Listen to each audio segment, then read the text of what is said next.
La sepsis urológica se define como la infección del tracto urinario que puede manifestarse como bacteriuria, síndrome séptico o síndrome de sepsis grave, dependiendo de si es localizado o presenta afección sistémica. La sepsis se diagnostica cuando existe evidencia clínica de la infección acompañada de signos clínicos de inflamación sistémica. En cuanto se refiere a la epidemiología, es más frecuente en el hombre que en las mujeres, en una relación de 2:1. Este aumenta con la edad y el 75% de los casos se da en mayores de 50 años.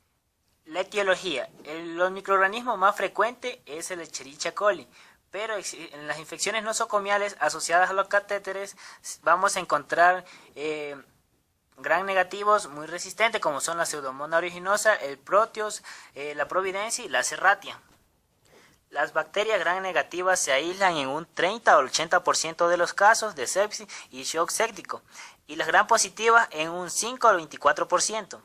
La severidad del cuadro séptico depende en mayor medida del huésped que del propio patógeno. Aquí se encuentran lo que es la edad avanzada, diabetes, obesidad, embarazo, disfunción hepática o renal e inmunodeprimidos. Aquí vamos a tener los trasplantados tratados con quimioterapia o con corticoides. También depende mucho de lo que son los factores locales, como son cálculos urinarios u obstrucción del tracto urinario por cualquier causa, uropatías congénita, vejiga neurógena o maniobras endoscópicas. En los últimos años la incidencia se ha incrementado en un 8.7% por año, pero la mortalidad intrahospitalaria ha descendido del 27.8 al 17.9% durante el periodo del año 1995 al 2000. En cuanto a lo referente a la fisiopatología, los microorganismos alcanzan el tracto urinario por lo que son la vía ascendente, la hematógena y la linfática. Para que se establezca una sepsis urinaria, los patógenos deben llegar al torrente sanguíneo.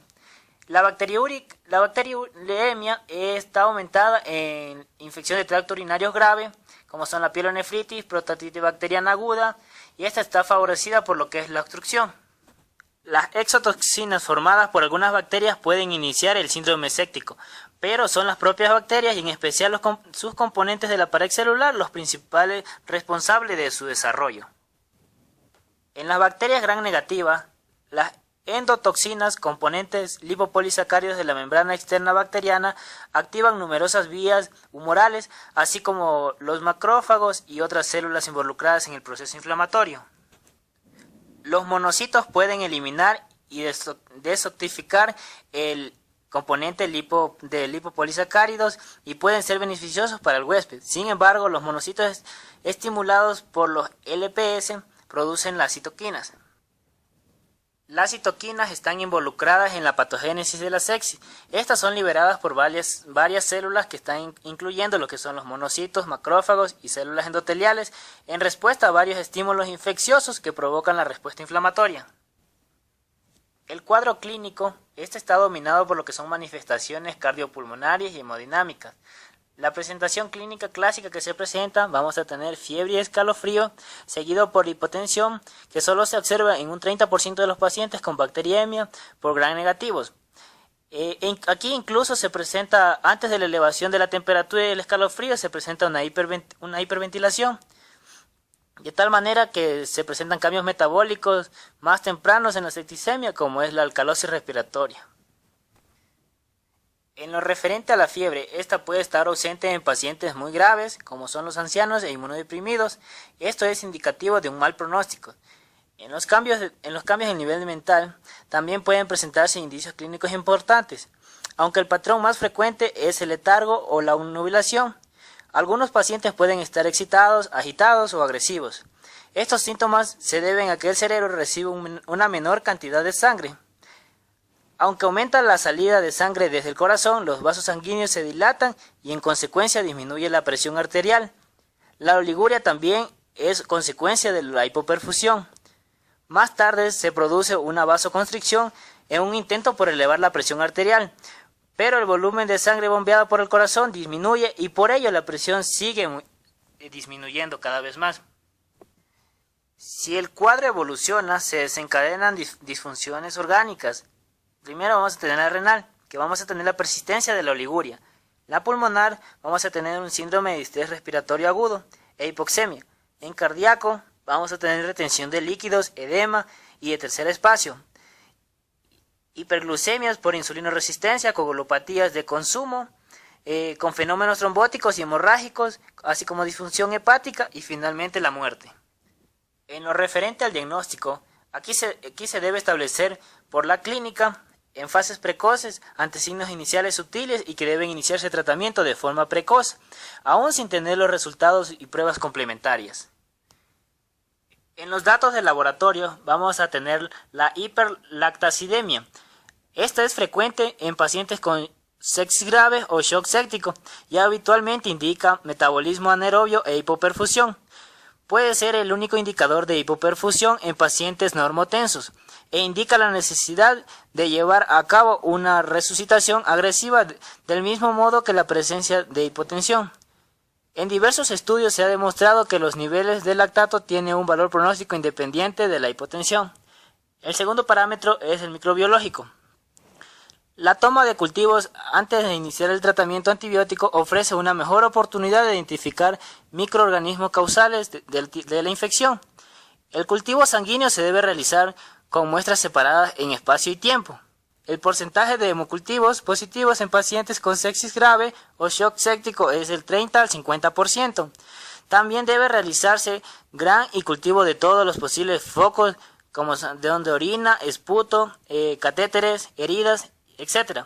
En cuanto al hemograma y coagulación, aquí debemos estudiar lo que son leucocitos con neutrofilia, que es la presencia de formas jóvenes y cuerpos de Doller. Aquí vamos a encontrar una leucopenia en sepsis abrumadora e inmunodeprimidos. En estos casos es el peor pronóstico. También vamos a encontrar trombocitopenia progresiva, que es más común en niños y ancianos, generalmente por consumo y atrapamiento de la microcirculación. Vamos a encontrar también un hematocrito que aumenta por hemoconcentración o disminuye por el SID.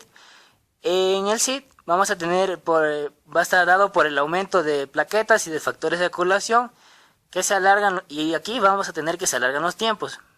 También vamos a tener un aumento de los reactantes de fase aguda como son el BSG, el PCR y el fibrinógeno. Vamos a tener una hiperglucemia, disminución de la albúmina por el catabolismo proteico. Vamos a tener una alcalosis respiratoria y una acidosis metabólica. Y entre otros factores como vamos a tener insuficiencia renal e hiperbilirrubinemia. Para un tratamiento eficaz, los pacientes con sepsis urinarias deben diagnosticarse en estadios tempranos, especialmente en casos de infección del tracto urinario complicada. El SIR es la primera respuesta de la cascada que puede conllevar al fallo multiorgánico. En cuanto a la mortalidad, esta aumenta considerablemente cuando se desarrolla la sepsis grave o shock séptico, pese a que la urosepsis conlleva a un mejor pronóstico que las sepsis iniciadas en otros focos. Además, se recomienda tratar a los pacientes en colaboración con lo que es el intensivista para la localización y el tratamiento de un foco inicial, y para proporcionar tratamiento adecuado y monitorización del fallo orgánico y otras complicaciones. La sepsis urinaria, esta puede ser de origen nosocomial o adquirida en la comunidad. En el primer caso, se podría disminuir el riesgo adoptando medidas preventivas como son la reducción de la estancia hospitalaria, retirada precoz de catéteres urinarios, evitar la cateterización urinaria en casos innecesarios, uso incorrecto de circuitos cerrados en las derivaciones y técnicas asépticas en la manipulación. En el tratamiento de las medidas preventivas vamos a tener que los métodos más efectivos para prevenir la urosepsis nosocomial son los mismos que los usados para prevenir cualquier otro tipo de infección nosocomial. Aquí vamos a tener lo que es el aislamiento de todos los pacientes infectados por un germen multiresistente para evitar lo que es el contagio a otros pacientes. El uso prudente de antibióticos, tanto en la profilaxis como en la infección activa, con el fin de evitar formación de cepas resistentes. Profilaxis antibiótica preoperatoria. Aquí vamos a tener que en los departamentos quirúrgicos la relación de la cantidad de tratamiento antibiótico utilizado para la profilaxis comparado con la cantidad de antibiótico utilizado para el tratamiento es de 1 a 10. Por definición, esto se dice que la administración de antibióticos de forma profiláctica no puede exceder mayor de 24 horas. Otra medida es la reducción de la estancia hospitalaria. a menos estancia, menor riesgo de infección nosocomial. Otra medida, retirada de catéteres urinarios, tan pronto como lo permita la condición del paciente. La profilaxis antibiótica no previene la colonización de catéteres. El 100% de los pacientes con sondaje ureteral permanente y el 70% de los pacientes con catéter uretral temporal están colonizados. Otra medida que podemos hacer es la utilización de circuitos cerrados en derivaciones urinarias y por último medidas higiénicas habituales incluyendo el uso habitual de guantes y desinfectante de manos. En lo referente al tratamiento etiológico, vamos a tener que la derivación de cualquier tipo de obstrucción del tracto urinario y extracción de cualquier tipo de cuerpo extraño, ya sea un catéter o litiasis, es prioritaria dentro de la urgencia, así como la evacuación, desbridamiento o drenaje de cualquier tipo de accesos. Es un componente clave en la estrategia terapéutica y puede por sí sola resolver el cuadro clínico que está afectando. En lo referente al tratamiento antibiótico, aquí se debe iniciar tratamiento antibiótico empírico endovenoso, guiándose por la susceptibilidad de los patógenos probables en la comunidad y en el hospital, así como en las características individuales del paciente. El tratamiento antibiótico debe ser revalorado a las 48 a 72 horas de su inicio y debe modificarse posteriormente en función de cultivos para reducir costos, la toxicidad y la posible desarrollo de patógenos resistentes. La duración del tratamiento antibiótico combinado será guiada en función de la respuesta clínica. En esta tabla presentamos lo que es el tratamiento antibiótico empírico. En lo que es de origen genitourinario, el agente causal más frecuente va a ser lo que son la E. coli, Klebsiella, Enterobacter, Serratia, Proteus y Pseudomonas aeruginosa. Aquí podemos, el antibiótico de elección son las fluoroquinolonas, cefalosporina de tercera generación, penicilinas o aminoglucósidos más ampicilinas.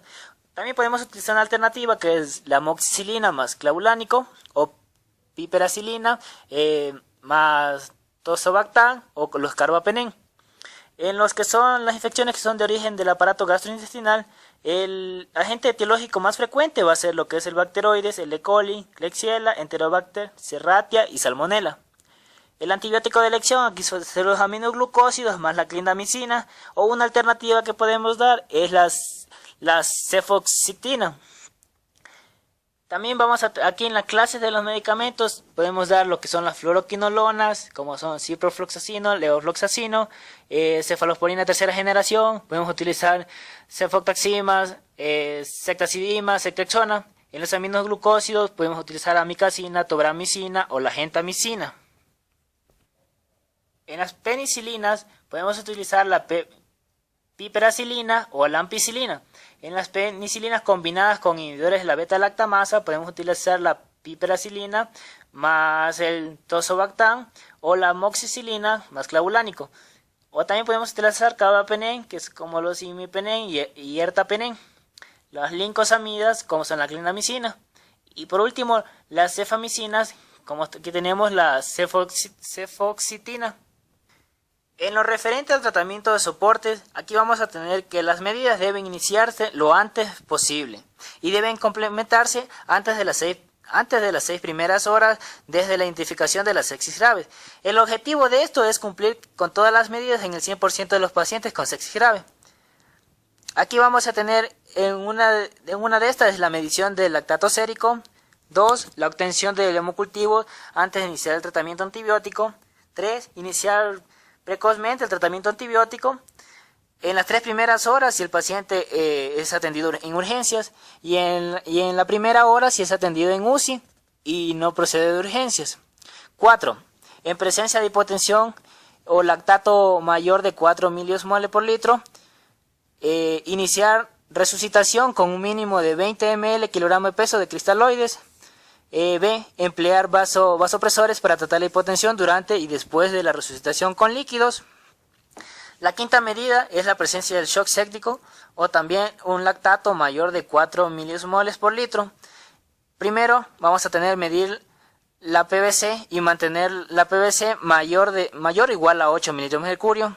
Medir la saturación venosa central y mantener la saturación de 70% mediante la transfusión del hematocrito cuando está menos del 30%, y iodobutamina si el hematocrito es mayor del 30%. En el shock séptico refractario a volumen droga y con sospecha de insuficiencia suprarrenal, en las primeras 24 horas puede ser efectiva la administración de lo que es la hidrocortisona. En los criterios de ingreso a UCI, que no son unas medidas exhaustivas, vamos a tener primero sepsis grave con lactato mayor de 4 milimoles por litro, 2 sepsis grave de alto riesgo, 3 shock séptico. En la sepsis grave de alto riesgo, esta se define como una sepsis grave con uno de cualquiera de los siguientes parámetros. 1. Vamos a tener disfunción aguda de 2 o más órganos. 2. Un Apache 2 superior a 24 puntos en las 24 horas previas. En lo referente a la disfunción de órganos, vamos a tener 6 puntos. El primero es la necesidad de fármacos vasoactivos en el shock séptico. El segundo es la hipoxemia grave o necesidad de ventilación mecánica. El tercero, recuento de plaquetas menor de 100.000 por milímetros cúbicos o recuento basal dividido a 2. El cuarto es una creatinina mayor de 2 miligramos decilitro o una creatinina basal por 2 o diuresis menor de 0.5 ml kilogramo hora más de 2 horas. El quinto es una bilirrubina mayor de 2 miligramos decilitro o una bilirrubina basal por 2. Y por último vamos a tener el Glasgow menor de 15 puntos. En cuanto a lo referente al Apache 2, esta es una escala de puntuación que se obtiene de la suma de la combinación de varios parámetros clínicos más los puntos por edad y más los puntos por salud crónica. En esta tabla se presentan los parámetros clínicos en los cuales se constan los que son las variables fisiológicas. Aquí vamos a tener la temperatura rectal, presión arterial media, frecuencia cardíaca, frecuencia respiratoria, oxigenación, presión arterial, sodio sérico, potasio sérico, creatinina sérica, hematocrito en porcentaje, recuento leucocitario, puntuación de Glasgow y puntuación de fisiológica aguda. En los puntos por edad, aquí la puntuación va de 0 a 6 según la edad, según la categorización de la edad. En lo referente a la salud crónica, aquí vamos a tener una insuficiencia grave de sistemas orgánicos o está inmunocomprometido. Aquí se asigna la siguiente puntuación. Para pacientes no quirúrgicos o postoperatorios de urgencias se va a asignar 5 puntos. Y para pacientes postoperatorios selectivos, 2 puntos. Esperando que la presentación sea de utilidad para sus estudios. Muchas gracias.